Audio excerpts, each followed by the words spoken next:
Well, there's an election coming up, and there are lots of emotions in this country.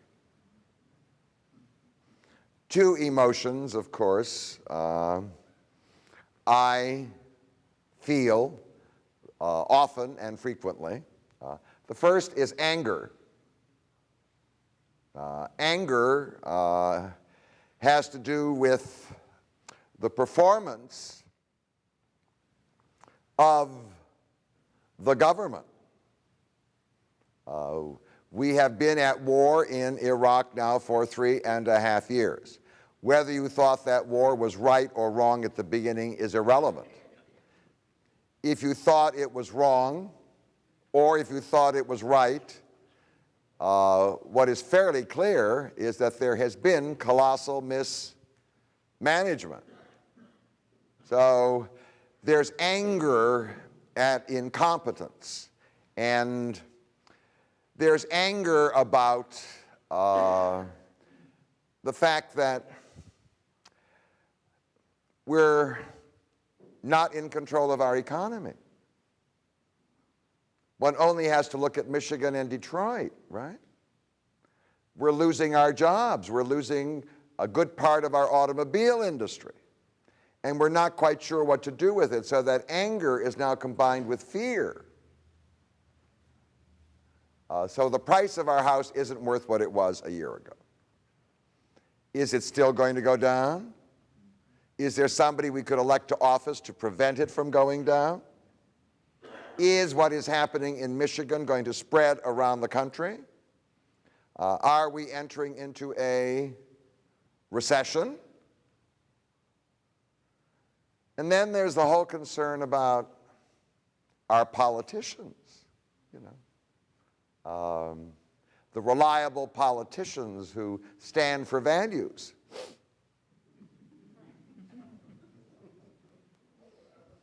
Who are the symbols of rectitude, honesty, and honor. I certainly don't wish to refer to Mark Foley of Palm Beach. I mean, that's the... So, given all the issues, do we have leaders who know what to do with it? Or if we replace them with other leaders, will these other leaders be any better? That is, where is America now? And where are the Republicans? And where are the Democrats? And where are we going? One of the gnawing questions, of course, that triggers fear is, are we as a country declining? Have we reached the peak and are we now going down? Is our power declining? Is our economy declining? Is the economic performance of our culture declining? I mean,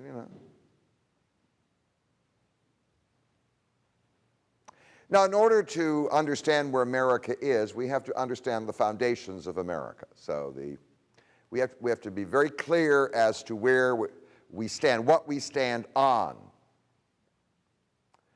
The first great foundation of America is Europe.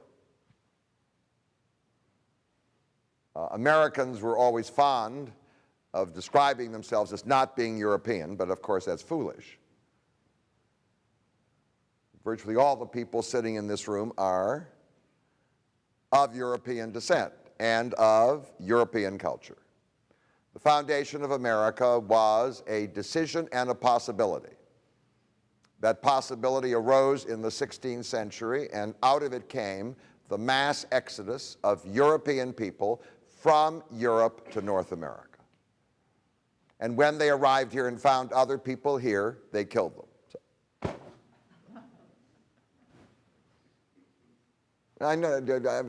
We are an extension of Europe.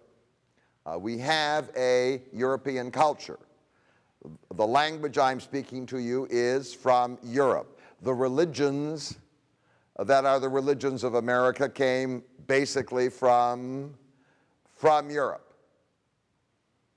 And so One of the foundations, of course, is the fact that we are a people of European culture, and that European culture determines our self-image. In fact, when other cultures intrude on our European culture, it gives us levels of discomfort. We insist that everybody who comes, or we insisted that everybody who comes to our country conform in some way to this European culture. The second foundation is that there's a specific country in Europe on which we rest. It's the mother country. We are the child. It's called England, and again, the language I'm speaking to you is English. And it's amazing how adamant Americans become about English, right? It's our language. Maybe we invented it, huh? Well, indeed, the ancestors of many of the people of the United States of America invented it over time. I do want to tell you that there are more people of English descent living in North America than live in England. I mean, if you determine the center of a race by where it began, well, then you'd say England. But if you're going to be determining the center of the race by where most of its people live, it's North America. And in fact, English culture is a foundation, so let me try to describe that culture. In fact, the self-image of the United States of America was often based on the inheritance from that culture. The first is the yeoman. England was unique in Europe.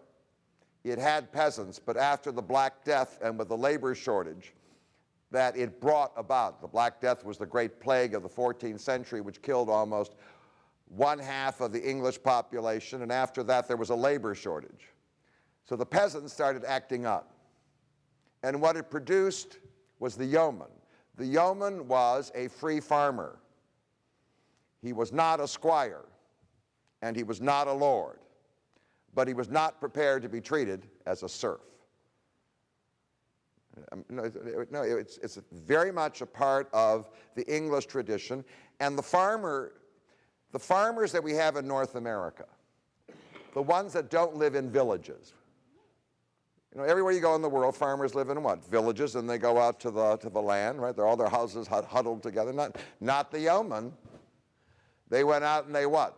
Cut themselves out a piece of land and then put their lonely house in the middle. You don't see that around the world, do you?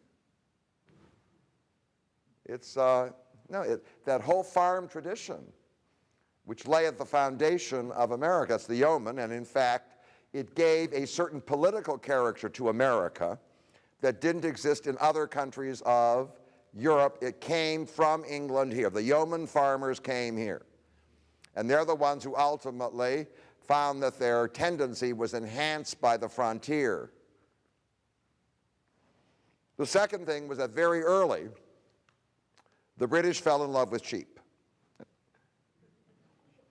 And they produced wool, which then turned into textiles, which then produced a middle class. The thing about England very early in its history, going all the way back to the 14th and 15th centuries, the English produced a middle class out of proportion to the middle classes that existed in other places. So it's a country that valued the middle class. And ultimately, it was in England that the middle class triumphed. The triumph of the middle class was the creation of a political body of which our Congress is a reflection to some degree. It's called the Parliament. The king didn't want a parliament, and the nobles on the whole didn't want the parliament. The parliament with power came about because the middle class became rich, and then they insisted on their rights. So a nation with a large middle class, I got it, that's it. You don't have political stability if you have a nation with a small middle class. What made America great was that ultimately, in America, everybody came to believe he or she was part of the middle class, either lower, middle, or upper.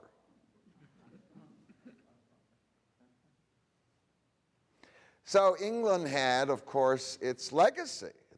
It's with us not only in language, but also in terms of culture and in terms of political style. The third great foundation of America is a movement that developed in England and then was brought by English settlers to North America. It's called the Enlightenment. And in fact, the United States of America as a nation began as the Enlightenment was developing. The Enlightenment was a new set of ideas in Europe, in Western Europe in particular. Without these ideas, you would not have what we call the United States of America. The first idea that came out of the Enlightenment, a group of intellectuals who lived in Western Europe and who were able to find a certain level of freedom because the middle class in both Holland and England had created it, they maintained that while religion was wonderful, that most likely the most powerful method for discovering truth about the world lay in human reason. And therefore, if you were going to educate people, they needed more than simply Bible reading. They needed to know something about science. And in fact, that there had to be a revolutionary change in the method of education. I assure you that if the United States of America had developed a system of education that was based only on Bible schools,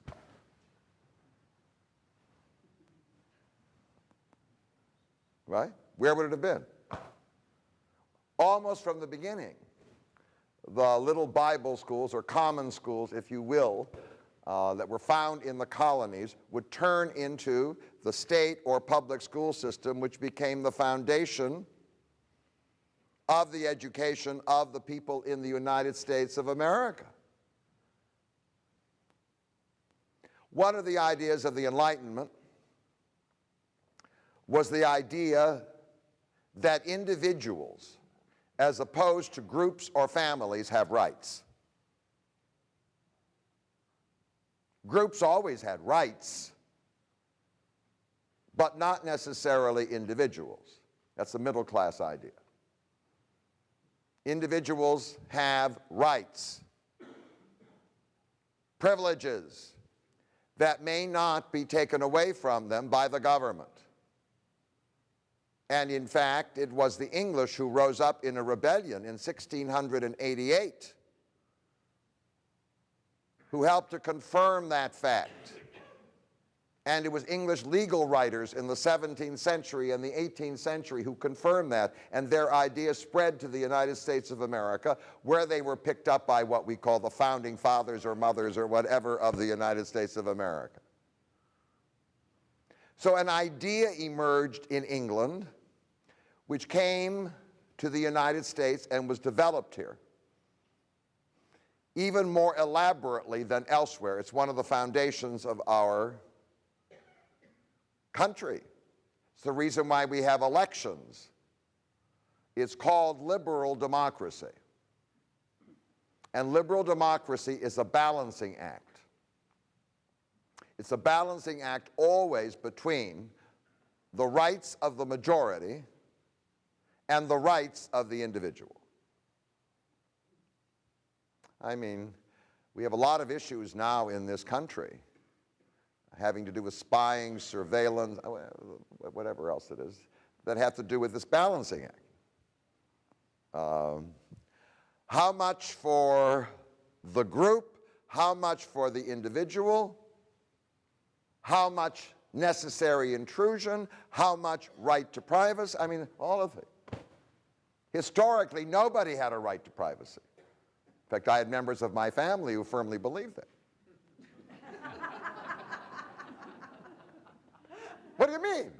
You're a member of the group. Why should we know, huh?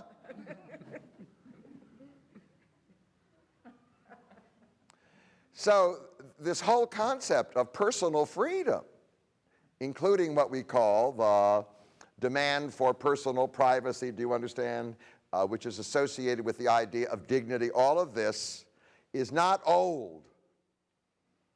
To a large degree, it came with the Enlightenment, this movement in Western Europe that found its initial home in Holland and in England, then moved to France and Germany, and then elsewhere. It came from England to the United States of America, or to the colonies before the United States was created. And if I talk about the great founding fathers, if I talk about John Adams or Thomas Jefferson or James Madison, whatever, they are the children of the Enlightenment. It's one of the foundations.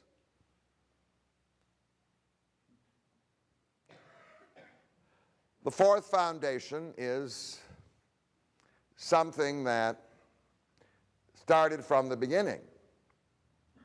When the English settlers arrived in this country and they exterminated the natives to a large degree or deported them, they had an urge. It was an urge to expand. They were essentially farmers and they wanted land. So one of the great drives of the United States of America was to get bigger and bigger and bigger and bigger. The first people who stood in our way were the people in Detroit. They were called the French. And they didn't want the English settlers to cross the Appalachians. That's why Detroit was founded, by the way. The French had a hard time building a fort here because this was Iroquois territory. The Iroquois had extended their intimidation power all the way here. But Mr. Cadillac, not knowing that a car would be named after him, arrived. And he built this fort. The purpose of the fort was to keep the English out. Well, they failed. Because ultimately, the settlers here in North America triggered a war 2 years before the war broke out in Europe. In 1754, it's called the French and Indian War, the settlers started the war against the French. They wanted this land, and in fact, with the help of the British Army, they took it. All of Canada and all the area, do you understand, to the Mississippi and Florida. And then they crossed the Appalachians. They moved into Kentucky and Tennessee. They made their way to Ohio. In those days, they thought it was a big thing if they could move to Michigan. You see this? And it didn't stop. And one of the first things that Thomas Jefferson did when he became president of the United States is he bought a huge tract of land from Napoleon that stretched all the way to Denver. It's called the Louisiana Purchase. And then we went to war in 1845 with the Mexicans because already we knew we could not live without California. And then we reached the Pacific, and then we had a phrase to justify all this expansion. It's called manifest destiny. God had chosen us to be the masters of North America. Not the people before, but us. So there we went on expanding. And in 1812, we tried to take Canada and failed. But on the whole, we took over 3 million square miles. And ultimately, we felt we were a good and noble nation, and therefore our expansion was good for the world. Got it? No, it was. Wherever we went, it was what? No, it was good for the world. Wherever we planted the American flag, the people who were there could only be helped, benefited. We were the agents, if you will, of destiny. All right, good. Thank you. One of the foundations of the United States of America is the real revolution. The American Revolution made political change, but it didn't make great change in what I would call the lifestyle and culture of the American people. So they tore down the statues of the king, and now the flag looked different.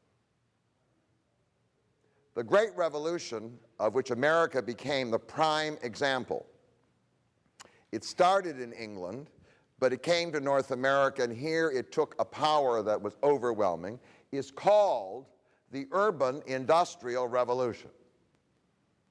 You can't talk about America without talking about that, because when America began, it was like China and India, a nation of farmers. And within 1 century, the landscape of the United States of America was totally transformed. And in fact, we're still trying to deal with it. By the beginning of the 20th century, the overwhelming majority of the American people did not live on farms, they lived in cities. And city life is dramatically and radically different from life on the farm. And if you're in politics in America, you may nostalgize about farms, but you're mainly talking to people who are having trouble or enjoying themselves living within urban environments. The way people worked was radically changed. Most people in America at the beginning worked growing food. Is there anybody here in this room who devotes his or her time during the day? I'm not talking about gardening. Growing, I mean, it's the radical change. And in fact, the country that set the example for radical industrialization, radical urbanization, was the United States of America. That's what made us exciting to the rest of the world. Now, one of the foundations of America is that this revolution required a huge inflow of cheap labor. And America was transformed very early by immigration. It had a strange policy. It was a policy that could only be a policy of an urban industrial nation that was growing very, very fast and could provide work. Open door. The United States of America decided to open its doors. No barriers to people who wish to come here to work, to live and to work. And in fact, they did have a barrier because we were a nation of European culture. We only wanted Europeans.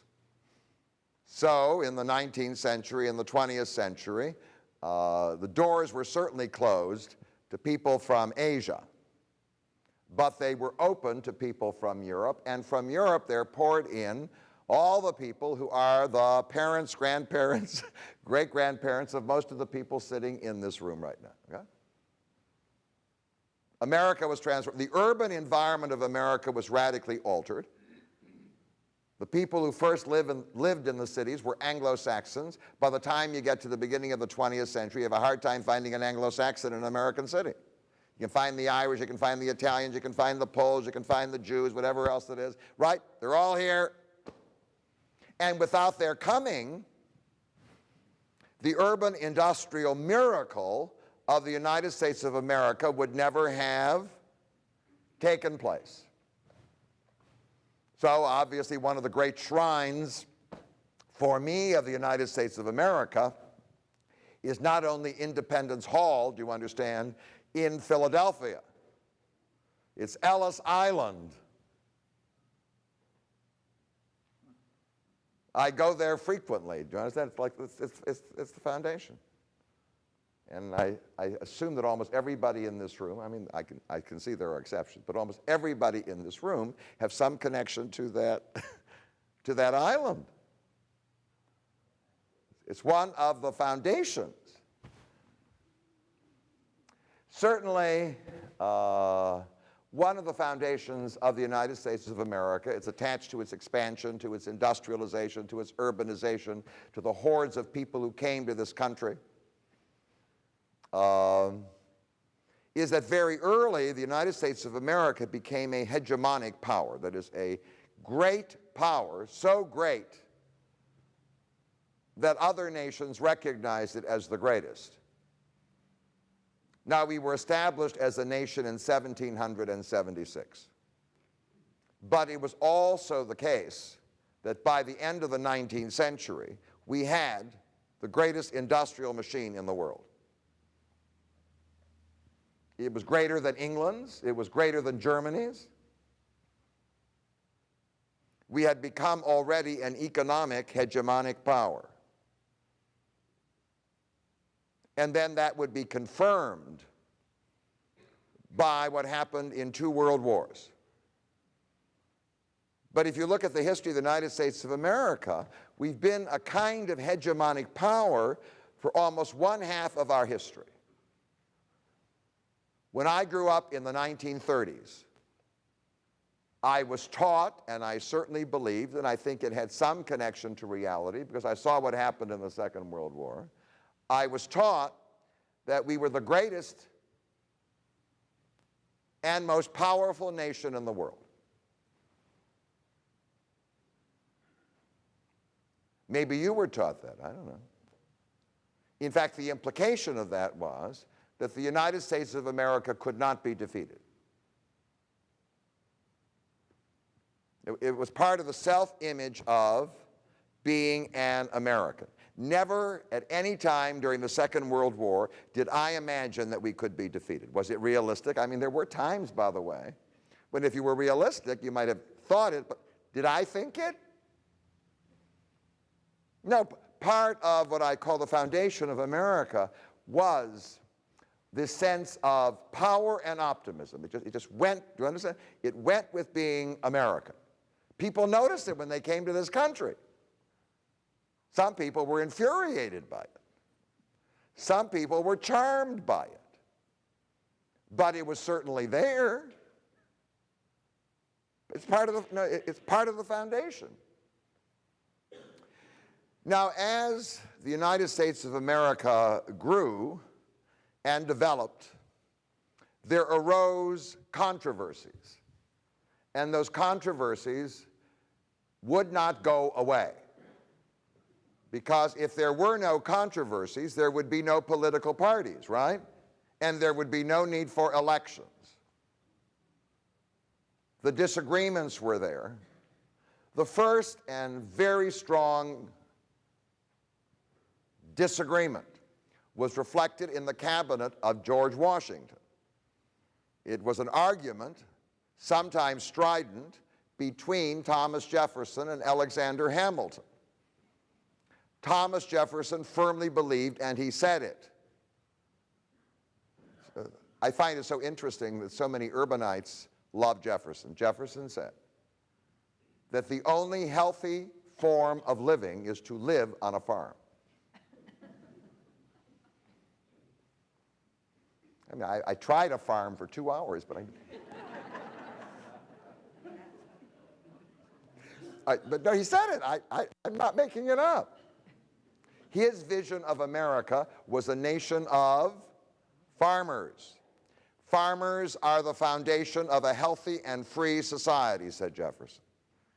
And therefore we should do everything for the farmers, and we should do everything to prevent businessmen from taking over. So from the very beginning, there was a controversy in this country about what kind of a country we should be. And in fact, it became an issue in politics time and time again. If you believe that farmers are the foundation of the United States of America, you don't want industrialization. If you believe that farmers are the foundation of America, you don't want to have high tariffs that encourage business to develop and keep out foreign goods. If you want farmers as the foundation of the United States of America, then you need a lifestyle, and you need to preserve a lifestyle that cities undermine. We still have that nostalgia in this country, by the way. It does not go away. If you look at what we do for farmers still, farmers are under 2% of the population of this country. Farmers receive enormous subsidies. Why? Are they more important to our economy than industry?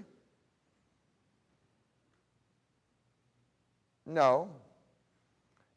Still in the back of the mind of most Americans, it lingers, is the feeling that the morality of America rests on the morality of the farm family. And that if we ever destroy it, do you understand? We'll end up with a nation of city slickers and we'll be sorry.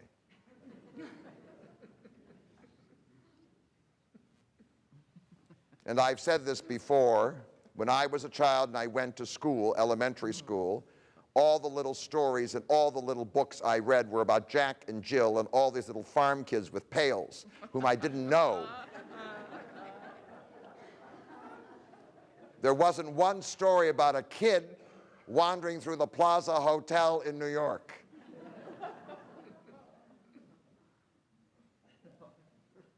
And there is this nostalgia. You hear it in the religious right. If we can only go back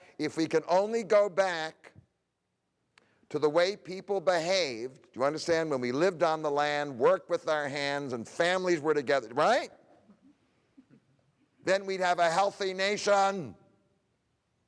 Oh. That's why in almost all countries, even in Europe, they give enormous subsidies to farmers, even in France, because they believe that somehow or other they're the backbone of the culture and morality. And when we think of escaping from the stress of life, we always think of going off somewhere that looks like a what? Looks like a farm. All right. Now that was a big argument. Did not go away. I mean, whether it's William Jennings Bryan, the leader of the Democrats, in the election of 1896, trying to help farmers with cheap money, and the Wall Street bankers making money expensive because America's on the gold standard. Whatever it is, we have that argument. And the farmers pleading with Roosevelt, right? And Roosevelt giving them the subsidy. Okay. One of the issues, obviously, has been that arose expansion. America, from the very beginning, has been an expanding nation. That's our tendency. And so there were those people who said, we've expanded enough. And those people who said, well, we're a great power, and the only way we can maintain our power is to continue to expand. And, of course, that was dramatized in American history by what happened in the Spanish-American War. Did we need Puerto Rico? Did we need the Philippines? Did we need Cuba? It's a question. I do want to tell you that one of the traditional rewards that people like, for some people, it's worth more than money. It's called glory.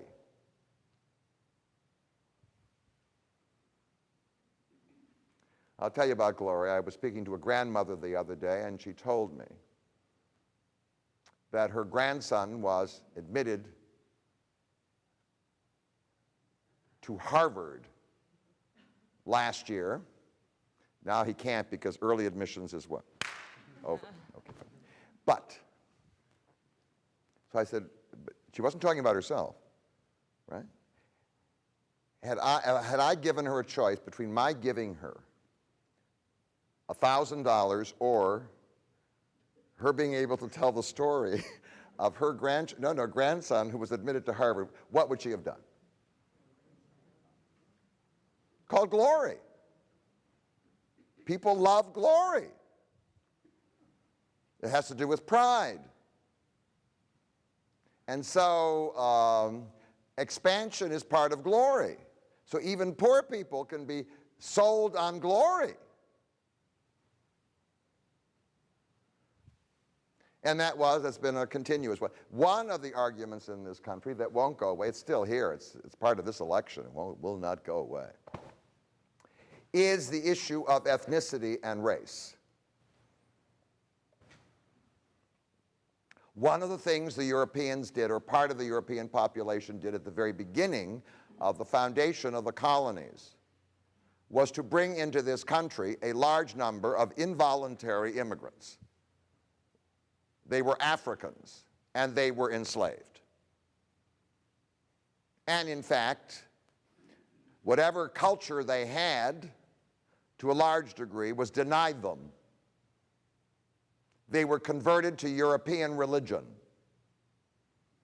They were told to give up their what? Their African languages and now to speak a European language. They were abused. And then we fought a war in which the Africans were theoretically freed. But they were not freed because the European population, whether in the North or the South, was not prepared to grant them any level of equality. They didn't know what to do with them. Their image of America was that it was a white country. So what do you do with them? Well, the best thing you can do is that you segregate them and you put them off in a corner somewhere. Do you understand? That's it.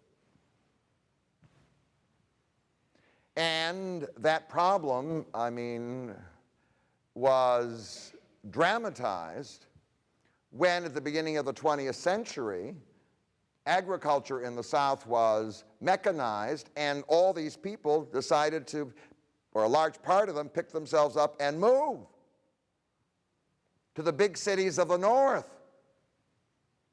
See, Northerners never had to deal with this issue. All they could do is sit around and say, oh, we're not bigoted. It was off there somewhere, right? The whole thing. We were a white country. But not only was there the issue of the Africans, there was the issue of other Europeans. One of the most dramatic hostilities was directed to the new immigrants who were overwhelmingly Catholic. And this was the self-image of America, a Protestant country. I was just talking about a famous election which was held in 1884.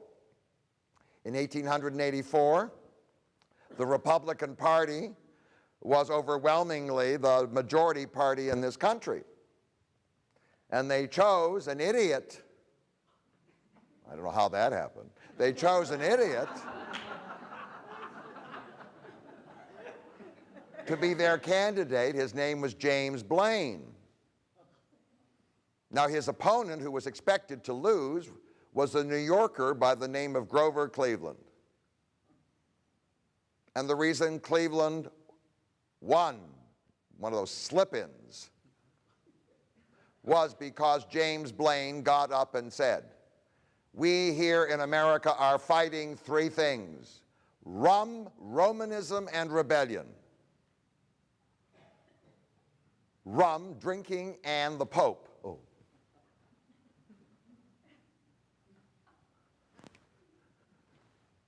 He lost, and he deserved to lose.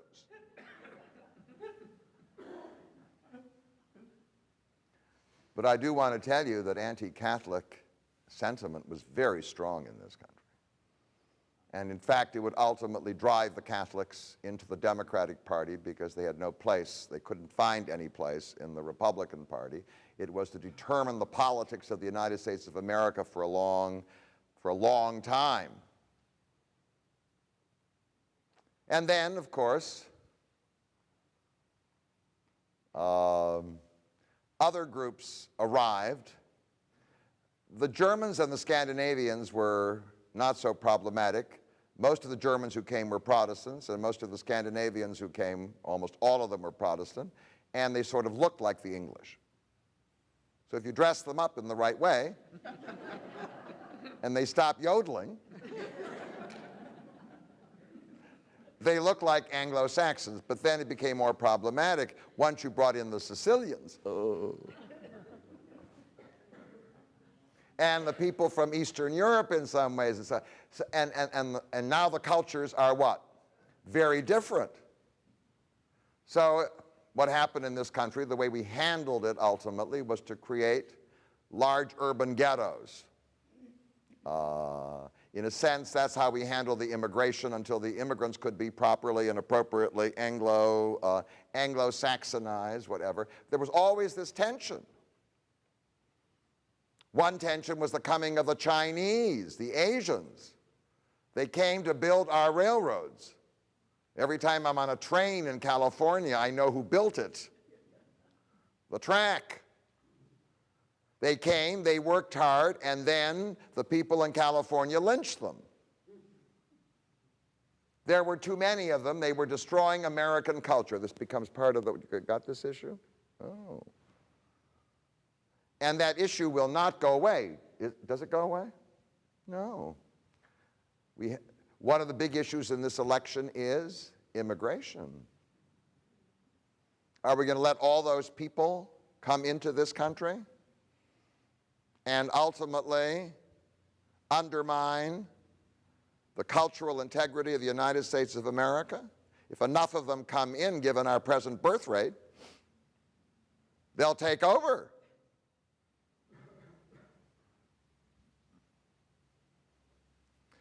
But the ethnicity race, there was a party that arose in the middle of the 19th century called the American Party that was in favor of closing the doors to immigration. And in fact, the name given to them by the enemies was the Know Nothing Party, because they always refused publicly to announce their real intention. But I do want to say that in 1921 and 1924, the Republican Party in this country did close the doors to immigration. Enough. And now I hear from the descendants of the people who had gotten in just in time, they'd like to close the, they'd like to close the door too. One of the issues certainly was the issue of religion. So let me try to describe the issue of religion. There was the hostility between Protestants and Catholics, and there was the hostility between Christians and Jews, because large numbers of Jews came over at the end of the 19th century, primarily from Eastern Europe. But that wasn't the primary problem. The primary problem was in America. And it is one of the big issues in this election. Urban industrial culture undermines traditional religion.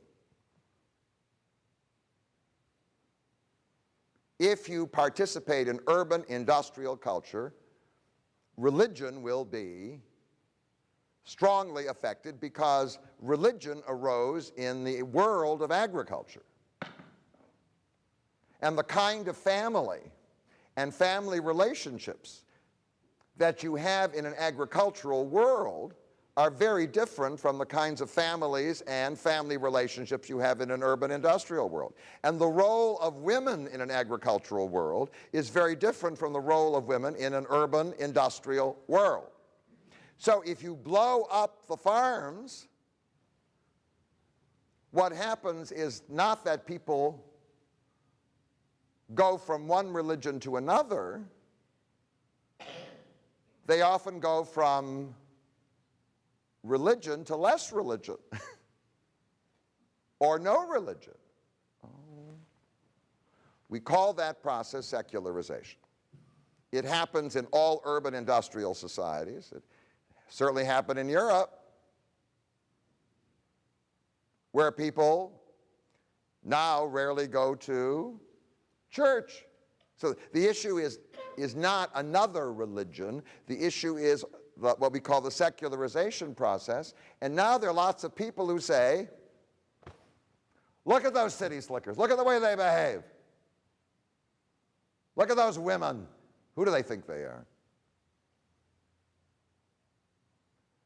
What happens is that there is an anxiety in the country which is translated into politics. That anxiety is that if people become less religious, this country will become less moral, and in fact, the culture of the United States of America will be undermined. And in fact, all kinds of real or silly provocations will trigger it. Very simple. Go back to the 1920s. There was a trial held in Tennessee. It's called the Scopes trial. There was a science teacher who violated a state law and taught about Darwinian evolution, which clearly states that chimpanzees and we have the same ancestors.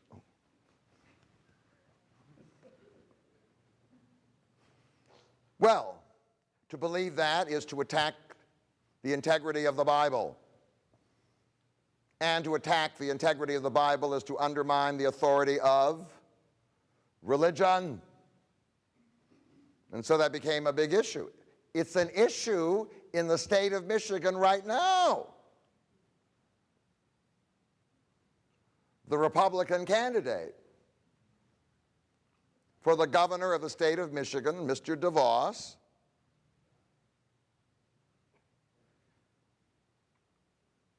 gave millions and millions and millions and millions and millions of dollars to schools that teach that the world is only 6,000 years old.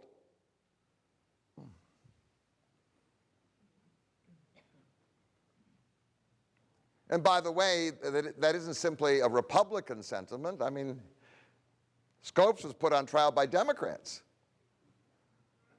And the one who came to oppose him was William Jennings Bryan, who was one of the leading Democratic politicians in the country.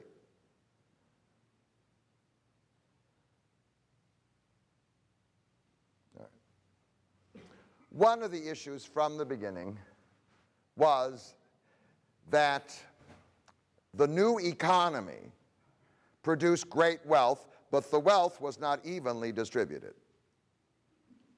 There were those people who were called the capitalist entrepreneurs who made money hand over fist, right? There were investors who made a lot of money. There were the professional people who served them who made a lot of money. And in fact, the condition of the working class improved. But there was a huge dichotomy between the what? The managers and the workers. And that issue won't go away. What happened in America that enabled that issue to be softened was that our economy was so successful that ultimately the people in the lower class, do you understand, certainly after World War II, rose up. And the gap between the two was not so great. But the argument about the gap, riots, demonstrations, people even calling for revolution.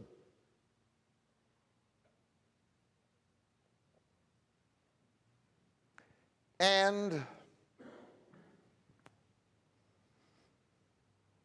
the last, it's related to the expansion idea, but it took on special power in the early part of the 20th century, is the idea of imperialism. So now let me talk about imperialism. All right. At the end of the First World War, Woodrow Wilson, as you may remember, he was a Democratic president of the United States of America, decided to help create something called the League of Nations. Remember the League of Nations? All right. And he came back to the United States from Paris. He was very naive and simply assumed that his decision would be seconded or thirded or whatever it was by the people of the United States of America. Wrong. He had a political enemy who was more charming than he was. Woodrow Wilson wasn't very charming. Henry Cabot Lodge, he was the senator from Massachusetts, and he was a Republican. And later on, I was told by my teacher, who was also a little naive in school, that he was an isolationist. People who didn't want the League were isolationists, right? They didn't want to join with other nations. But that was wrong. Henry Cabot Lodge wasn't an isolationist. Henry Cabot Lodge was an imperialist. He believed that America was the greatest of all powers. He believed that America was a good nation, that whatever America would choose to do ultimately would be good for the welfare of the world. But he was not prepared to subject the authority and the power of the United States of America to any international body. You're going to let the Albanians veto our decision?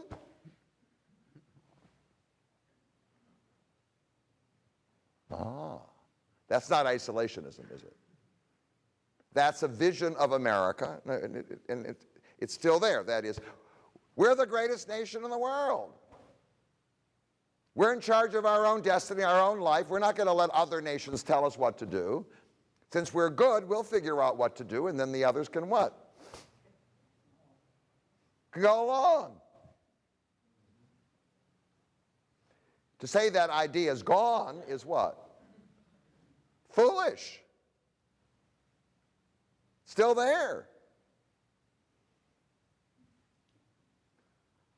Now, along the way, responding to all these things, there appeared in this country, it's the foundation of political parties. They're called factions. A faction is a group of people who have a burning issue. Some people, their burning issue is taxes. Some people, their burning issue is abortion. And for some people, their burning issue is blacks. It depends on the what.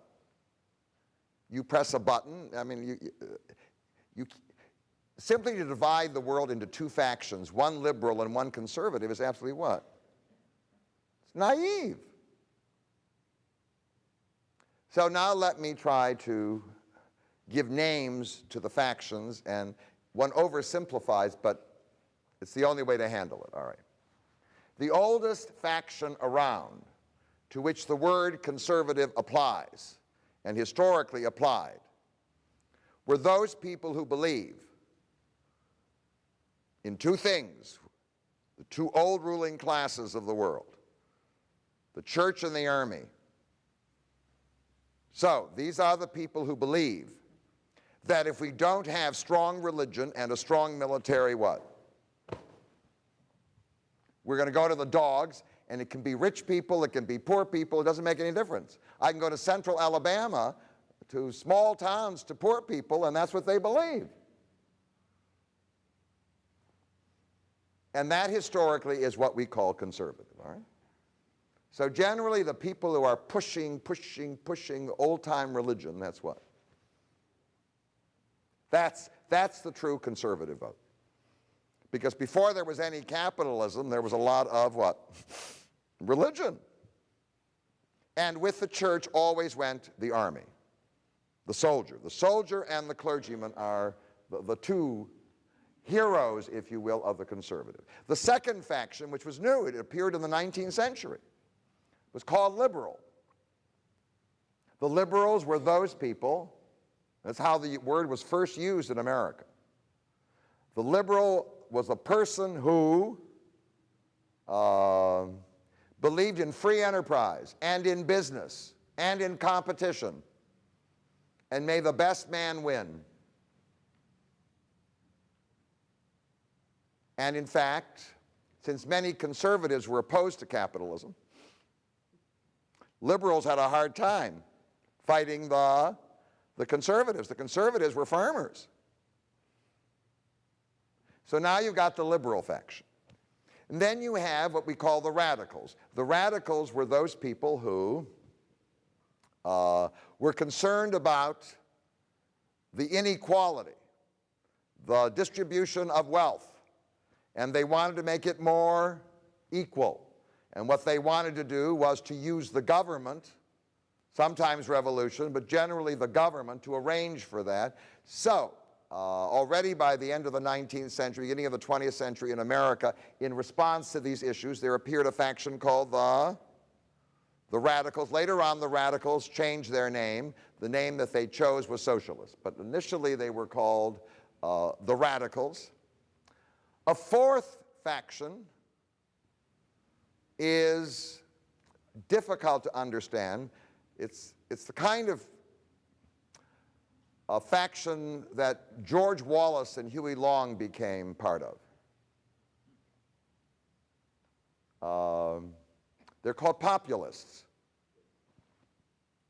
Populists are people who are both conservative and radical. I have to explain. They're conservative when it comes to religion and patriotism, and they're radical when it comes to taking care of the rich. Give it to the rich. I got it? So it's a strange combination, and people don't understand it because they insist on dividing people into liberals and conservatives. Do you understand? Part of the populists are radical. They hate Wall Street. But they also love the flag. Do you understand? Love the church and the whole thing. It's a very important faction in terms of American history. And it's still around. Now, a very powerful faction that arose was a faction that we call the nativists. The nativists mainly were composed of those people who were descended from the founding settlers of the United States of America.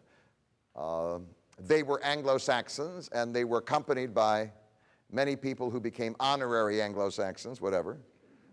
Their main agenda was clear. We have too many foreigners. Too many foreigners. They're going to destroy our culture and our ethnic integrity. Now, you have to understand, and this is very important because it will show up in the discussion about Republicans and Democrats. You have to understand that the party of big business, the capitalist entrepreneurs, the corporate bosses, want foreigners. They want them to come into this country because they're what? They're cheap labor. But the nativists don't want them.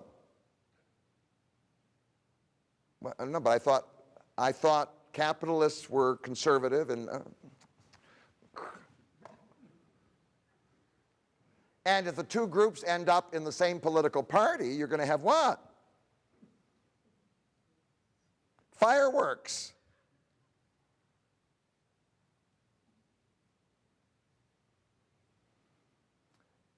Now, the reality of America, and I want to describe it to you, is that we are a two-party country.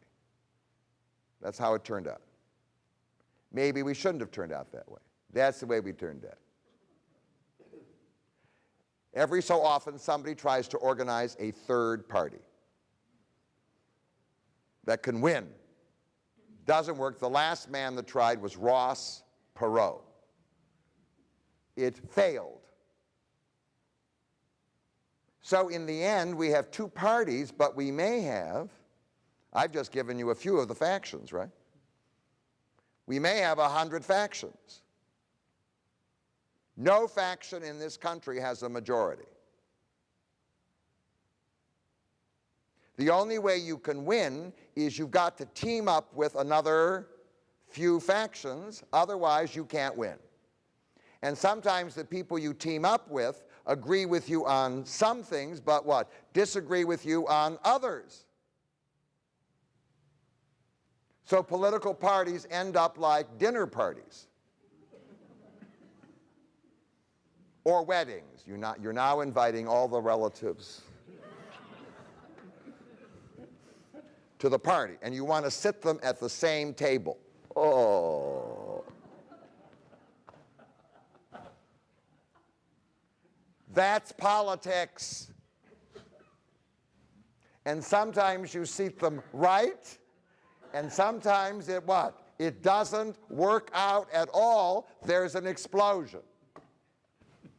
What they do in other countries is they have more than two parties, like Israel or France or whatever, or Germany. And therefore your faction can turn into a party, and after the election, the parties try to sit down and what? Make coalitions. But not in our country. You have to make the coalition before the election. And given all the issues and all the factions and given whatever it is, meanwhile, everything is aggravated, all the issues, by the fact that the foundation having been laid and the issues having come by, we in America have over the last century gone through incredible transformations. We still don't know how to deal with them, so let me just give them to you. The first transformation I experienced. It's an economic transformation. In 1929, the dynamic capitalist system of the United States of America broke down. Maybe it wouldn't have broken down had the banks been regulated. What if it broke down? And now there are millions and millions of people who are unemployed. And the President of the United States at that time, who obviously was a nice guy, he did war relief after World War I mean, he could have smiled more frequently, but his name was Herbert Hoover. I always thought he was the founder of a vacuum cleaner. When I was a child, but my mother set me straight. Even she knew that. Okay, fine. And he said, tough it out. Tough it out. Well, it's easy for you. What about, I don't have a job. I have nothing. So what happened was, in response to that, Hoover lost, and he was replaced by Franklin Delano Roosevelt, and out of it came an economic transformation in this country, which is permanent. It's called the welfare state. And the welfare state says the following. Look, we know that you can't get along only on your own. You need some kind of help from the government. The farmers are standing in line. Here I am. Here, give you subsidies. And now, unemployed. Don't worry. We'll give you the WPA, the CCC, the whatever. There we are.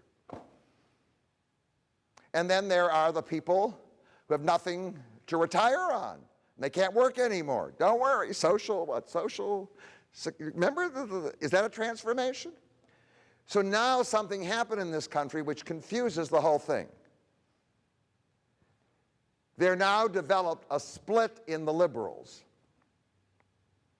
The old liberals said, no welfare. Okay. The new liberals said, look, you got to give something. I mean, this is a crisis. So the word liberal now took on a strange meaning. Liberals were now behaving like radicals. They were now using the state to what? Redistribute income, and so the word became confused. So, and today, when most people think of liberal, they think of what we call the new liberal. The new liberal believes in personal freedom, but in addition, the community or the government has a responsibility to what? To remove the gross inequities in our culture. All right, good. Now that's a transformation, and nobody can get rid of the welfare state, including Ronald Reagan. Because even the middle class and the rich are not prepared to burn their Medicare cards. Everybody gets welfare.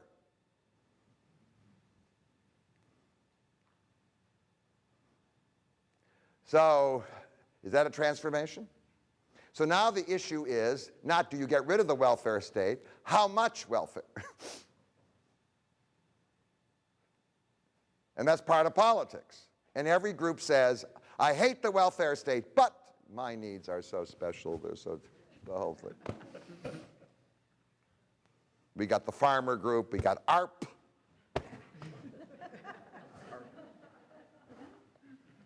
All right.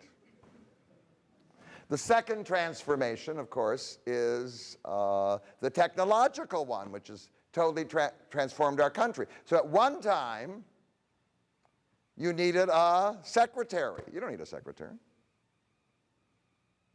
You now have a machine called a computer with a printer attached, right? That doesn't need a pension.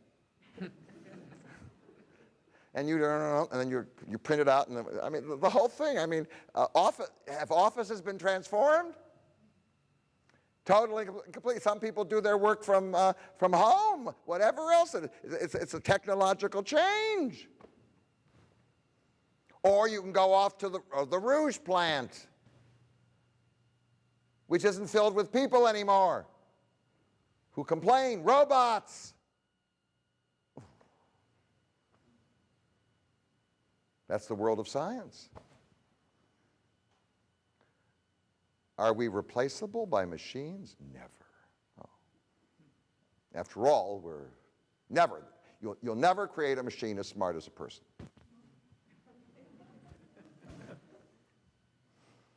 All I know is most people carry their memories around with them in their... That machine's pretty what? That machine's pretty smart. Okay. Is that a transformation? We never know when what we are going to be doing or what we're doing will be obsolete. Is that Farmers always knew that if they told their child how to use a plow, it would be what? Useful. Then he'd have to use the plow, and then he would teach his what? His son how to use the plow, and the whole thing, and that was it. Now, when you graduate from the university, you're not sure that your major is still useful. The third transformation is the race revolution. When, in fact, World War II was over, this country was still overwhelmingly a white country. But immigration has been off and on since, especially on after 1965, and there is now poured into this country, not Europeans, because the available immigrants came from other places, Asia and Latin America. We give them the name Hispanics, and now they poured into this country, and now already in this country, somewhere close to 40% of the population, if you take the African, if you take the Asian, if you take the Hispanic, close to 40% of the population is not white. And their birth rate is much higher. So that means that in maybe 30, 40, or 50 years, who knows, maybe 60, I don't know, a majority of people in this country will be non-white. Already in states like Texas, New Mexico, and California, that's true. Does that change politics? Well, I mean, on the one hand, for those people who don't want all these foreigners, keep them out. And for those politicians who realize they're already here, no, I mean, they're here and they're voting. I didn't mean what I said 3 years ago, you know. I love all people, I welcome you. What, do you understand? Because it's votes.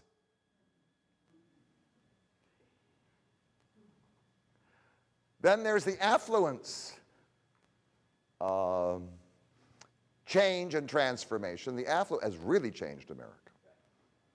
Once you become prosperous and you have time to think, you realize that where you are is too cold.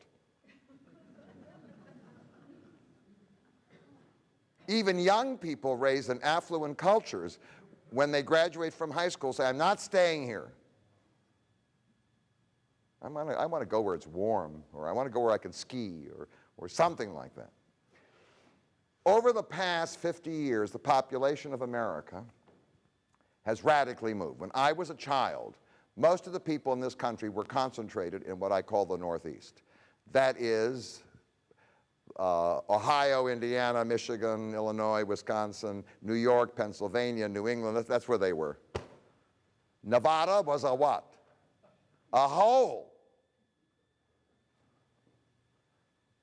And that's where the people were, and that's where the votes were.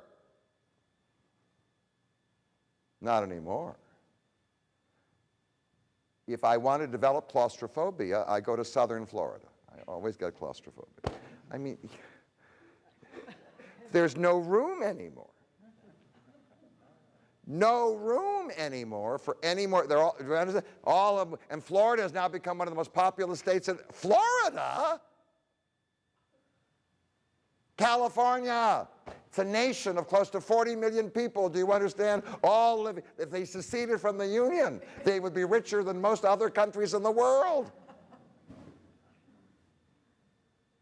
Arizona, it's a desert. They got lawns, bumper-to-bumper traffic in Phoenix, too. So, I mean, it's impossible. When I want peace and quiet, I always go to Detroit.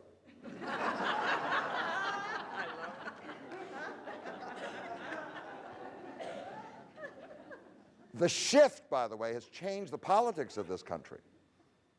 That is, Texas has a huge population. Florida has a huge population. California has a huge population. Michigan is what?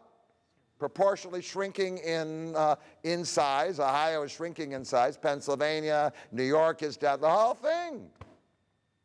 Does that affect politics? Yes. We always assume politicians should be directing their message to us. Aren't we the North? Isn't this the place where all the center of the people and the power? No. It's basically, if you're looking at the Northeast, it's rusting geriatrics.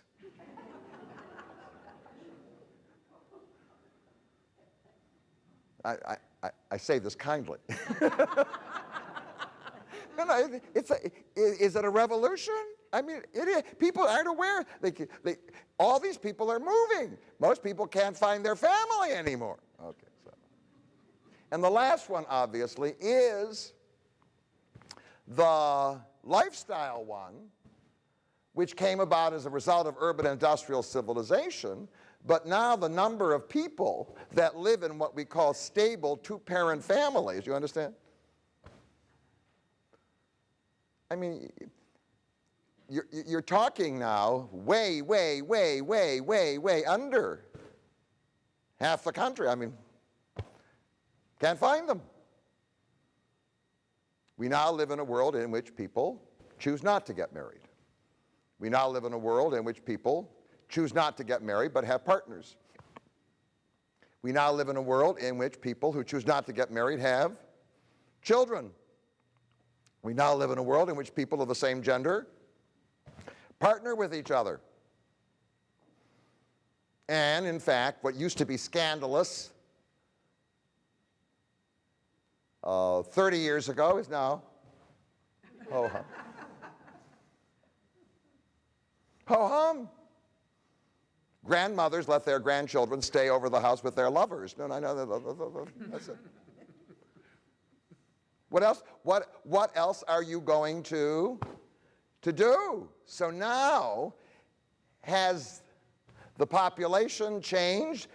When you're talking about this population, what is now produced is a potential group, and I want you to hang on to it. It's a result of lifestyle change. Lifestyle change are people who are highly individualistic, who are no longer attached to the old notions of family. Do you understand? And they like excitement, and they don't want the wrong weather. And they're congregated along the East Coast and the West Coast. And I'll give you their name, because it doesn't apply to you, because we're not on the East Coast or the West Coast. They're called yuppies. Oh, there are millions of them. And they're very fickle politically. They don't like people preaching at them and telling them how to behave. On the other hand, they don't like their taxes at all. You got it? Whole thing. The transfer. These people didn't exist in my childhood.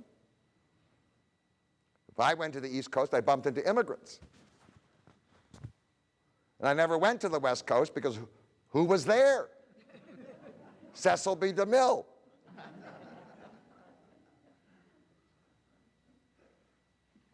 Now, along the way, all these transformations, all this frustration emerged. One, with all this racial change, despite what I would call the black liberation movement and all of that, the overwhelming majority of the blacks still remained in America, segregated and at the bottom of the economic scale. Is that a problem? Yes. Two, despite what we would call all this affluence, the environments, the urban environments that emerged, in fact, became environments which were frightening for people, where they found what? Excessive crime. One of the problems was that America, despite being the hegemonic power in the world, often experienced military defeat. Korea, Vietnam. One of the problems was that in the age of military expenditure and the welfare state,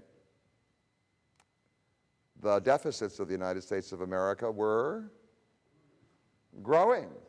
One of the problems was that in an affluent culture, where you would think that people would pursue the most difficult studies because they have the leisure for education, we're finding that in the world of science, the quality of scientific education among the native born is what?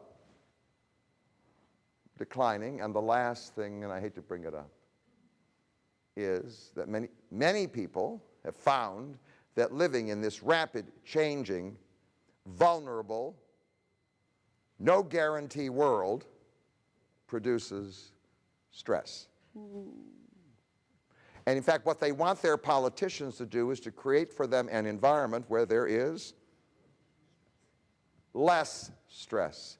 Well, let me just say, if that were the last transformation, that would be okay. The last transformation was invented by the United States of America. It's called globalization. And now, to add to all these other transformations of this environment, we are now in a place where our companies are no longer national, they're international. Our labor is no longer national, it's what? International. Our markets are not national, they are now primarily international. And our information is international. I remember when I was a child, I realized at the end of World War II, there was no place else in the world where they were able to manufacture automobiles. So we could produce anything. And we could what? Sell it. So now what we're experiencing is what Thomas Friedman called what? The flattening, and it fills America with great fear because we don't know where our economy is going. And in fact, what is so ironic about this thing is that the people who wanted globalization were the Americans, little realizing that it would turn on them and transform things. So the question is the following. Got America? Can any political party, this is the election question, all right? Can any political party provide relief? And what I'd like you to do is to think about it for 5 minutes and come back. Thank you. Now, as a result of all these transformations in America, the election has 5 very powerful issues. The first flows from the whole notion of America as the hegemonic power in the world. And I talked to you about Woodrow Wilson and Henry Cabot Lodge. Henry Cabot Lodge was a unilateralist. It's a strong tradition in America, right? It flows from the hegemonic view, and if you're a unilateralist, then you make decisions and you assume that the other nations will follow because you're the leader in the world. And so a decision was made by the United States of America after the attack on September the 11th to invade Afghanistan, and in fact the nations followed. Right? And it was successful. In 2003 or in 2002, the decision was made. The United States of America, in its role as a hegemonic power, part of our tradition, made the decision to invade Iraq. And in fact, a war began, and that war is still going on. And nobody can see the light at the end of the tunnel. So now, the government that was very popular for the first decision is now very unpopular for the second. The polls indicate that Bush stands somewhere around 37% in terms of his popularity in this country, a considerable drop from what? It was up to 85% at one time almost.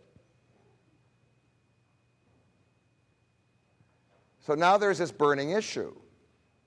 And of course, the question is not only do we pull out or do we stay? The question is, do we also give up our role as the only hegemonic power? But it can't be more than one. So do we give up our role as the hegemonic power and share decision-making with other great powers? Oh. Got this question? I mean, it's not easy for Americans, because part of being an American is a sense that we're in charge and we're right. And giving up that role, given the fact that we held it for so long, is not easy. Is it conceivable that maybe, given our global economy, in a few years, other nations will be as rich and as powerful as we.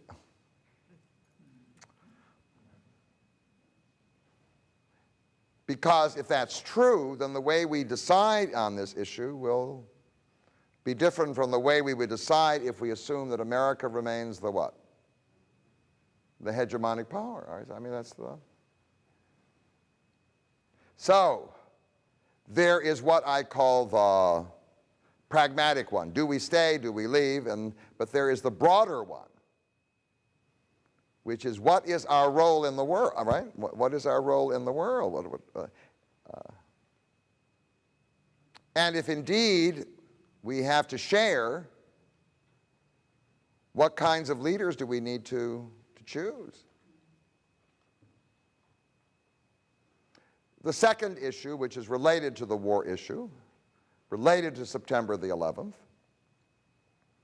is the security issue. What do we need for our security, after all? Freedom is useless if there's no security. Useless. So, people need security first. And that has raised a whole series of issues. One has to do with what you do with prisoners of war, after all. If they have essential information that you need to provide for the security of the United States of America, and you can't extract that absolutely indispensable information without torture, then you will what?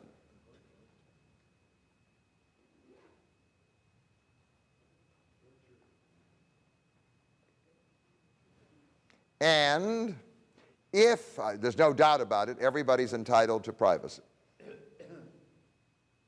But if there are people plotting against the security of the United States of America and the world, and we live in a very vulnerable world where all you have to do is put something in the water system, do you understand, or plant a bomb anywhere. Sit on a subway, especially when you have people willing to commit suicide, is invading their privacy. Wrong? Do I have to go to the courts and make it sort of semi-public? Or delay? If I know if I have to find the information right away? I mean, those are the questions. And people who feel secure generally say, well, we should protect those rights to privacy and whatever. But if you have a strong edge of insecurity, and I do want to tell you that over the last 5 years, the sense of insecurity in this country has, it's vastly increased. I mean, some people are afraid to go on planes, do you understand, to go to certain public places, to travel, whatever. There is all this anxiety and fear. It's not a small issue. And in fact, the Republicans plan to win on that issue by having a bill passed which responded to some of the concerns of the more liberal members of their party, but which still basically authorizes the same kind of surveillance and in extreme circumstances could justify the use of torture, but it's the bill for security. The problem was that Mark Foley, there's a word I want to use, but I can't. Mark Foley ruined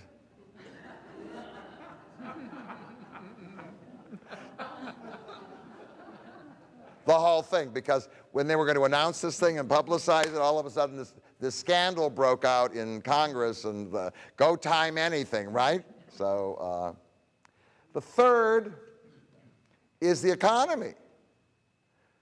That is, it's not only that the cost of housing or the price of housing is what? Declining. Your house may certainly not worth what it was, and it's not only true in the Detroit area now, it's also true in other areas as well. Is this a sign of a coming recession? People are very concerned and very worried about the economy, and now, because our old images are being assaulted, globalization has made us feel that maybe we are a declining economic power. You hear that discussion all the time. Well, we want our politicians to fix it. You know, Jennifer Granholm's in a debate. Is it her fault that all these jobs have been lost in Michigan? I mean, there's a Yiddish word, schlamazel, you get elected at the wrong time. I mean, just as all the jobs are disappearing, you're elected what? Governor of the state of Michigan. So, well, yeah, well, you're our chief, do something about it. Does she have the power to reverse it? And if she were defeated by Dick DeVos, would he have the power to reverse it?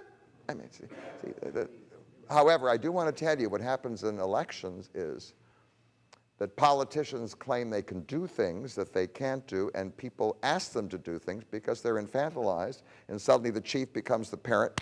Do it!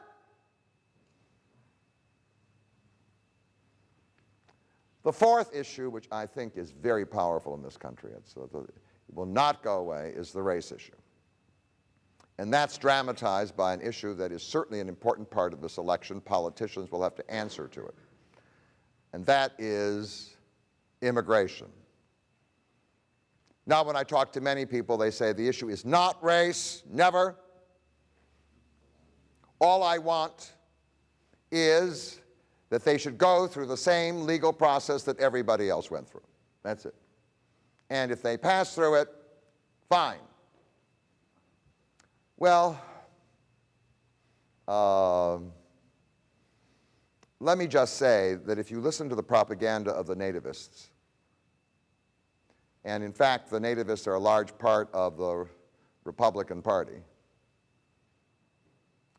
what they basically are saying is, we would like the government to go and find all those illegal immigrants, to spend the money, by the way, and the time to identify them, and then to pick them up and to throw them out. And then, yes, we will allow people to come in, but we don't want a lot of people coming in. We may throw out, I don't know, 10 million. But maybe we'll let a few 100,000, you understand, apply.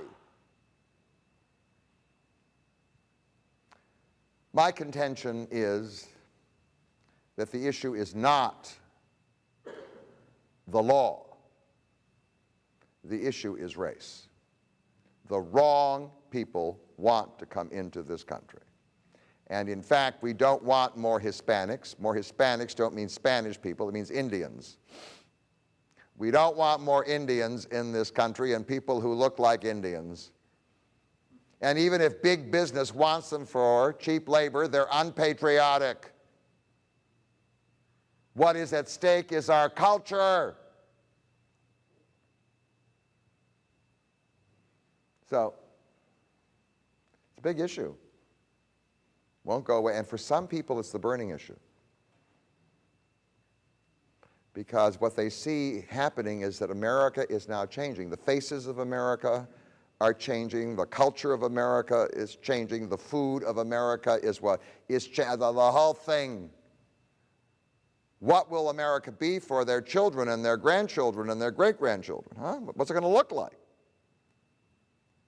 China? Mexico? A mixture of the two? For people who are nativists, they don't like that prospect at all. You have to understand that the Republican Party is in a very difficult place on this issue. They have two constituencies that are battling: big business that wants them, and the nativists who what? Who don't want them. And then we come to values. Oh, don't knock values. The reason why George Bush won in 2004 was on values. I assure you that the gay marriage issue, with all those amendments in all those states, mobilized a lot of poor people who don't believe in it. They may be religious fundamentalists to vote for the Republican Party. And John Kerry was defeated. So the values issue is very big. And if you listen to conversations these days, I mean, all the complaints about changing lifestyles and what's happening to morals in this country and whatever, values is a big issue. And then Mark Foley shows up.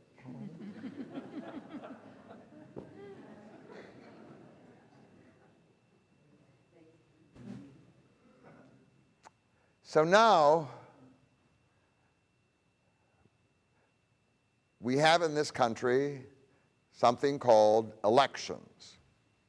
Part of the problem with elections in this country, it's part of America in 2006, is that a huge percentage of the people in America do not vote. They don't vote.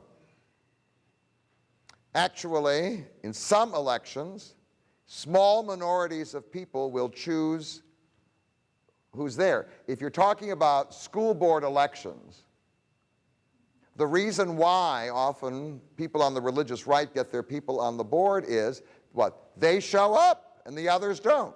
Does the vote reflect the sentiments of the people in the community? The answer is no. Do the people who refuse to vote deserve what they get? Most likely, yeah. I mean, I don't know. I mean, you know. So that's a big question, by the way. Why in an affluent country, which is fairly well educated, does such a high percentage of people choose not to? I mean, in federal elections, you may go up to 60%, but in local elections, it's way down. I often go in this dedicated worker's been sitting there for 2 hours waiting for a person to show up to vote. It's an issue. And then the second issue with regard to this is, does a democratic structure provide you with the best people to deal with these problems?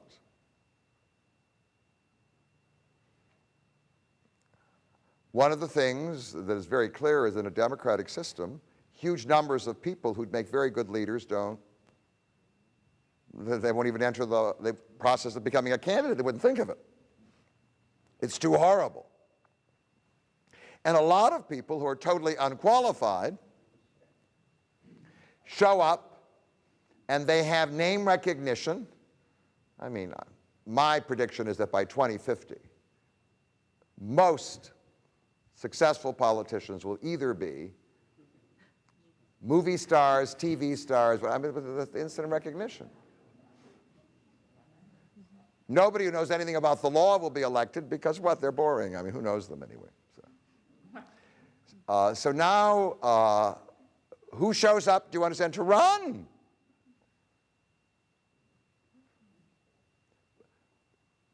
Democracy is problematic. It may be the best system available, but it's what? It's very problematic.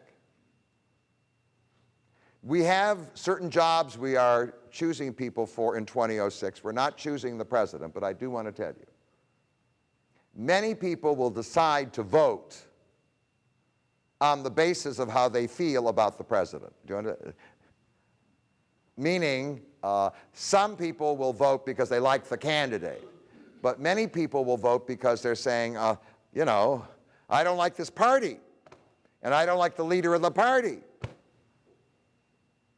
So in 2006, when we're electing congressmen and senators and governors and legislators, one of the people on trial, no doubt about it, is going to be the President of the United States of America, because the way you feel about his party, do you understand, will also influence the way you will choose maybe a congressional candidate or a Senate candidate or whatever.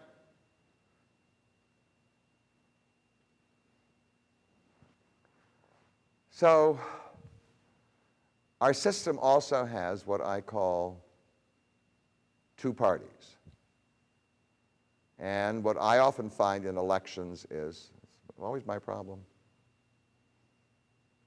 that one of my factions belongs to one party and another of my factions belongs to what?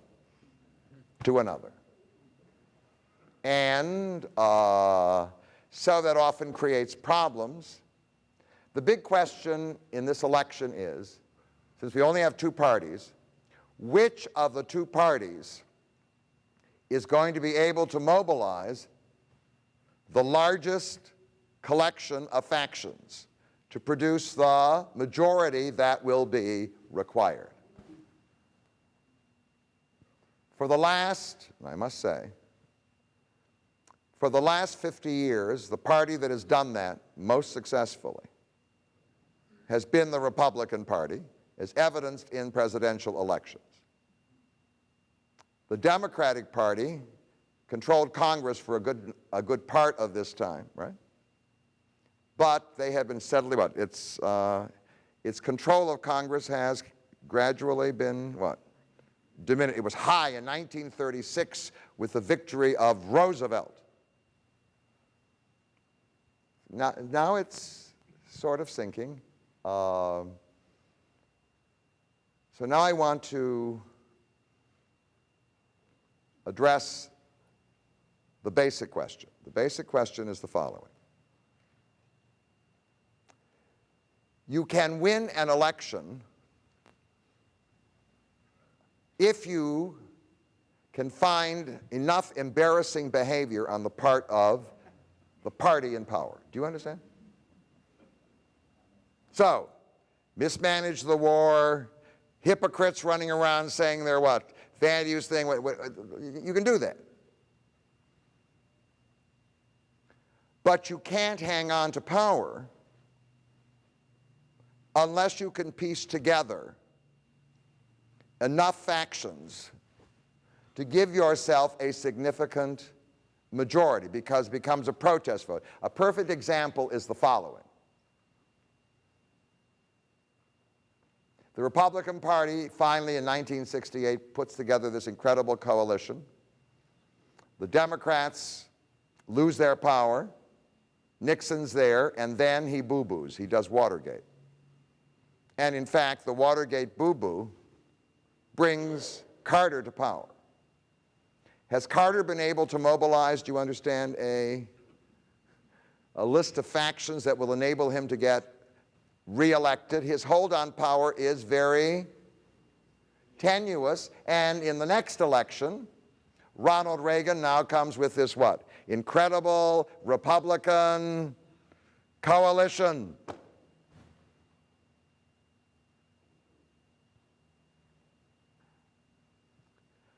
Another man who defied the Republicans successfully, I'll mention him to you, his name is Bill Clinton. He was elected in 92 and in 96. And the reason he was he remade the Democratic Party to some degree by shifting it from the left to the center.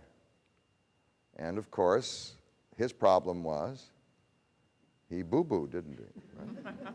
All right, so there are two questions here with regard to the election. Can the Democrats using all the embarrassing news on the Republicans? Can they mobilize the American people ultimately to produce a Democratic Congress? Got the question?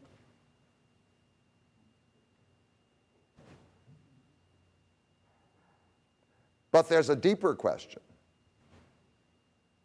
Even if they're able to do that, or take one of the houses,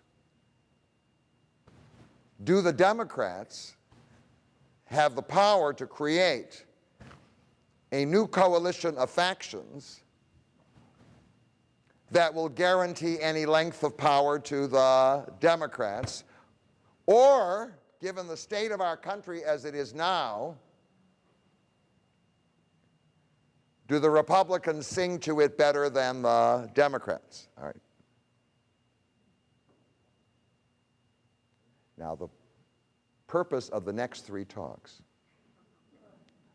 is to give greater depth to this perception, because next week, Harry Cook is going to talk about the Bush presidency, and the next 2 weeks after that, I'm going to go to both parties. Do you understand? And I'm not going to ask simply what is going to happen this November.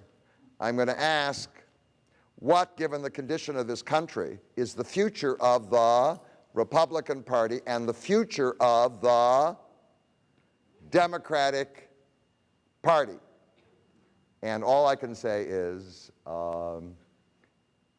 if you're interested in running for public office, most likely you're much better than a lot of the candidates that are presently running. Please see me afterwards. Thank you all very, very much.